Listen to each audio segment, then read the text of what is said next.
मैया भला होलिया दुआरिया की चाली रे भैले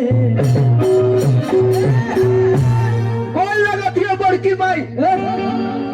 तोरा के हम बड़की माई लगे लगनी जा ओह रात में एकरा दिन हइते नहीं खे बदमाशिया और ऐसा तोरा के हम बड़की माई लगे लगनी जा तोर बड़की माई के मोह छौका रे।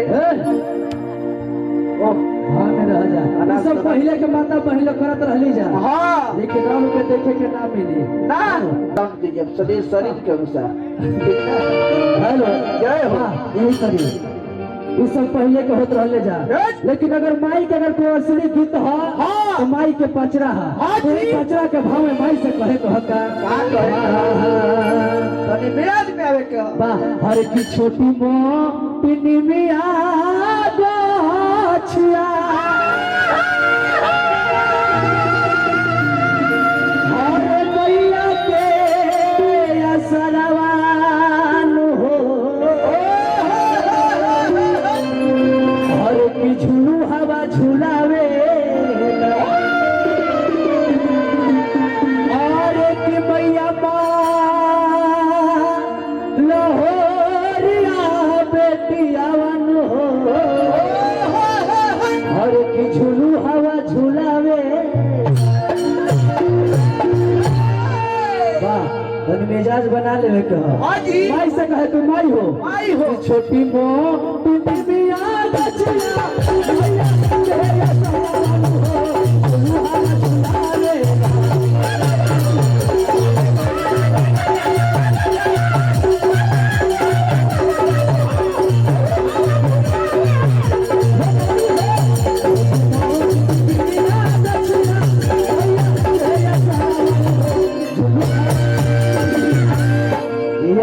ये है विक्रम भैया हाँ सब ठीक बा खाली मेन माई के उठा दी दोनों में बस हाँ जी। वाह माई से कहे कहता ये। नाचे गावे तूरे तान हाँ। आज ओकरे दुनिया रखे मां जय हो। हमने तो भगवान में भी नाचल बड़े तो हमने भक्त है जा हाँ जी। तनी छोटी बेटी हाँ। तनी माई से नाच गा के कहे भाई कैसे हट। ये करे तनी भाव में आओ तनी ब्यास जहाँ धरे है वहीं पे धरिए। हाँ, हाँ। तनी ये तेरी लहंगा धरा जाए ब्यास के धोती उठा हुआ है आप लोग भी थोड़ा थोड़ा लहंगा उठाइए। काहे नहीं उठ सकता है क्या? जैसे जैसे ब्यास करता है उसी करे के। हाँ डांस करे कहा हाँ माई से कहे कि माई हो भाई हो। कि छोटी मोटी मिया गछिया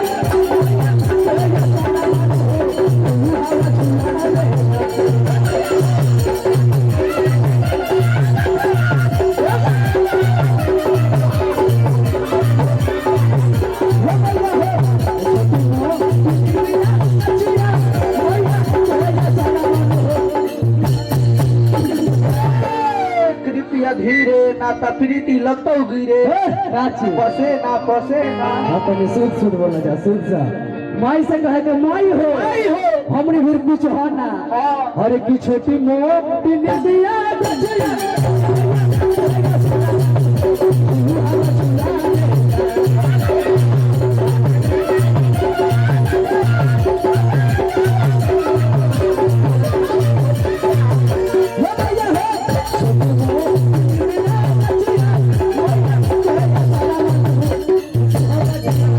हरे की झुलू हवा झुलावे अरे भाव में हरे की झुलू हवा झुलावे तो ये बोला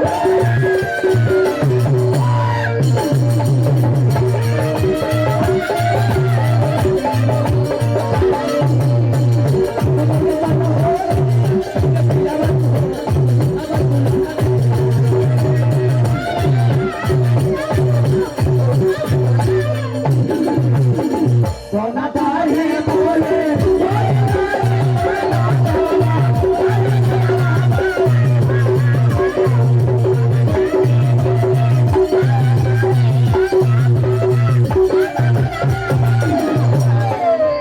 कितना निमन हमारे रोहित भैया गाना बजौले पड़े जा हाँ जी।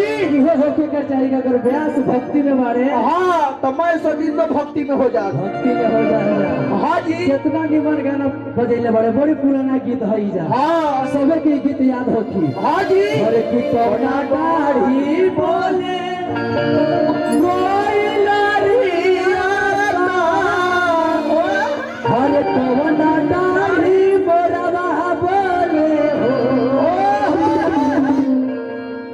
कितना निमन गाना बजौले बड़े जा हाँ हे मैया हो कवना गाई बोले